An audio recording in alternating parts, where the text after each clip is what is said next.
অফিসের ডেস্কে বসে ঘন্টার পর ঘন্টা ডিউটি হোক কিংবা ওয়ার্ক ফ্রম হোম, কম্পিউটারের সামনে থেকে ওঠার সময় আর তেমন মেলে কই।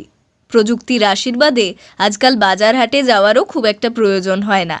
শপিং অ্যাপটা ওপেন করে অর্ডার করে দিলেই কেল্লা ফতে। কর্মব্যস্ত জীবন সামলে রান্নাঘরের গরমে আর যেতে ইচ্ছে হয় না। তাতে কি, জোম্যাটো বা সুইগিতে অর্ডার করলেই মনপসন্দ খাবার গরমা গরম হাতে তো চলেই আসছে। সপ্তাহের শেষে একবার এক্সপ্লোরেশনের জন্য রেস্তোরাঁয় ঢুঁ না মারলে হয় নাকি?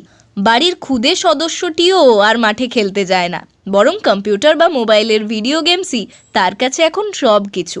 আপনিও নিশ্চিন্ত, কারণ সন্তান তো চোখের সামনেই রইল। কিন্তু আপনার চোখের আড়ালেই ক্রমশ থাবা বসাচ্ছে একটা বড় সড়ো ভয়ানক রোগ, যার নাম ওবেসিটি। এই ওবেসিটিতে আক্রান্ত মানুষের সংখ্যা ক্রমশ ঊর্ধ্বমুখী। বর্তমানে ভারতে 135 মিলিয়নেরও বেশি মানুষ ওবেসিটির শিকার, এবং সারা বিশ্বে মৃত্যুর অন্যতম কারণ হলো ওবেসিটি। অন্তত এমনটাই দাবি করছেন বিশেষজ্ঞরা। 45 থেকে 55 বছর বয়সীদের মধ্যে এর প্রভাবে হৃদরোগে আক্রান্ত হওয়ার সম্ভাবনা প্রবল। শিশুদের ক্ষেত্রেও দিনের পর দিন এর সমস্যা ক্রমবর্ধমান। তাই হেলথ মেনটেনেন্সের এই ভিডিওতে আমরা ওবেসিটি কী, কেন হয়, এর চিকিৎসাই বা কী, কীভাবে ঘরোয়া পদ্ধতিতে এই ওবেসিটির হাত থেকে মুক্তি পাবো, এই সব কিছু নিয়েই আপনার জন্য আলোচনা করেছি। তাই ভিডিওটা একটুও স্কিপ না করে পুরোটা দেখতে থাকুন।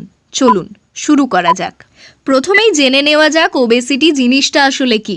ওবেসিটি হলো শরীরের এক বিশেষ অবস্থা, বাংলায় যাকে বলা হয় অতিরিক্ত মোটা বা ফ্যাট হয়ে যাওয়া। শরীরের বিভিন্ন অংশে অতিরিক্ত মেদ বা চর্বি জাতীয় পদার্থ যখন জমা হয়, তখন এই অবস্থার সৃষ্টি হয়।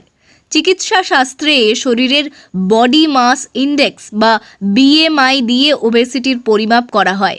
একজন সাধারণ মানুষের বিএমআই 18 থেকে 22.5 এর মধ্যে থাকলে তা একেবারে স্বাভাবিক। বিএমআই এর মান 25 থেকে 30 এর মধ্যে হলে বলা হয় সেই ব্যক্তি স্থূল।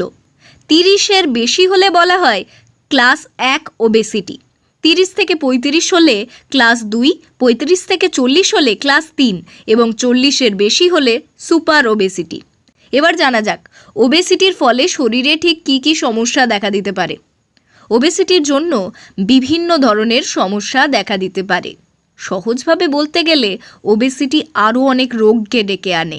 একটি সাধারণ রোগও জটিল আকার ধারণ করে ওবেসিটির কারণে, যেমন হৃদরোগ, diabetes mellitus, osteo arthritis, polycystic ovarian disease, বন্ধ্যাত্ব, থাইরয়েড, ইনসমনিয়া বা ঘুম না হওয়া, মানসিক অবসাদ, শ্বাসকষ্ট ইত্যাদি নানান রোগ।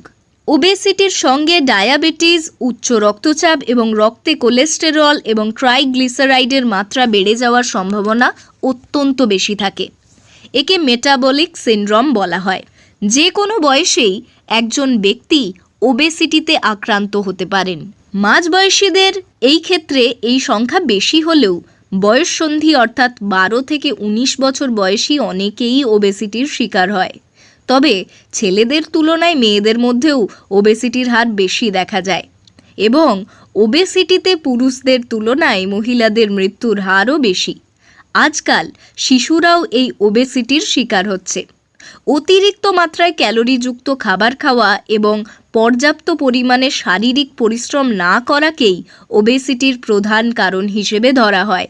যে খাবার খেলে আমরা অনেক বেশি শক্তি পাই, আমাদের তাড়াতাড়ি খিদে পায় না, সেই সব খাবারকে অতিরিক্ত ক্যালোরিযুক্ত খাবার বলা হয়। যেমন বার্গার, চাউমিন, এগরোল, পিৎজা, বিভিন্ন সফট ড্রিঙ্কস, তেলে ভাজা খাবার ইত্যাদি।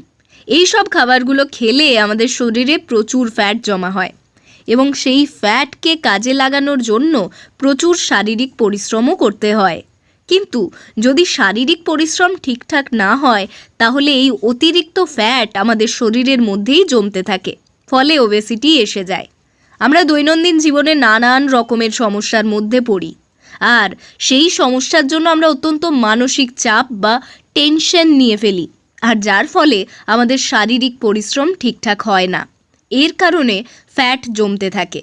অতিরিক্ত মদ খেলে বা অতিরিক্ত কোল্ড ড্রিঙ্কস খেলে শরীরে ফ্যাট জমতে পারে। আবার কিছু কিছু ওষুধের কারণেও ওবেসিটি দেখা যায়।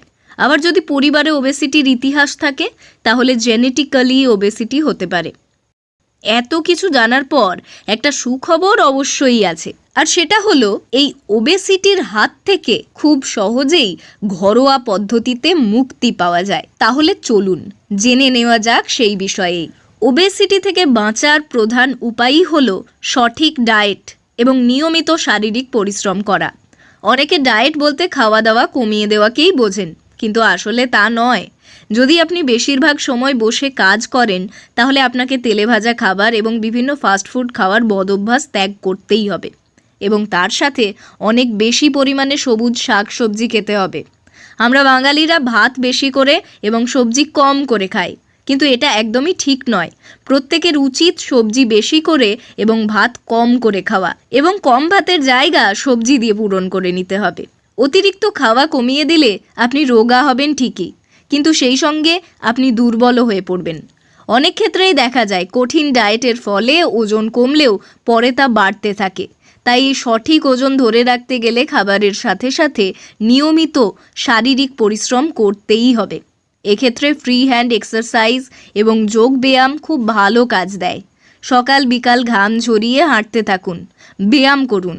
অনেক সময় দেখা যায় অনেকে খুব কম পরিমাণে খেলেও ওজন বেড়ে যায়। এক্ষেত্রেও তাই একটাই উপায়, শারীরিক পরিশ্রমের মাধ্যমে এই ক্যালোরি খরচ করতে হবে। হোমমেড খাবার খাওয়াতে অভ্যস্ত হন। তুলনামূলক কম তেলে রান্না করা খাবার খান। রেড মিট, অতিরিক্ত তেলযুক্ত মাছ ইত্যাদি এড়িয়ে চলুন। মরশুমি ফল খান প্রতিদিন অন্তত একটা করে কলা, আঙ্গুর, আম এই সমস্ত ফল খান। তবে কোনো ফলের জুস করে নয়, গোটা ফল কামড়ে খান। এতে ফলে থাকা ফাইবার ডায়েটে সাহায্য করবে। রাত জাগার অভ্যেস ত্যাগ করতে হবে। নিয়মিত রাত জাগার ফলে শরীরের স্বাভাবিক বিপাকীয় হার নষ্ট হয়। রাতে 7 থেকে 8 ঘন্টার ঘুম এক্ষেত্রে একান্ত প্রয়োজন। উচ্চতা, ওজন ও অন্যান্য শারীরিক সমস্যা অনুযায়ী প্রয়োজনীয় ডায়েট চার্ট পেতে ডায়েটিশিয়ানের পরামর্শ নিন অবশ্যই।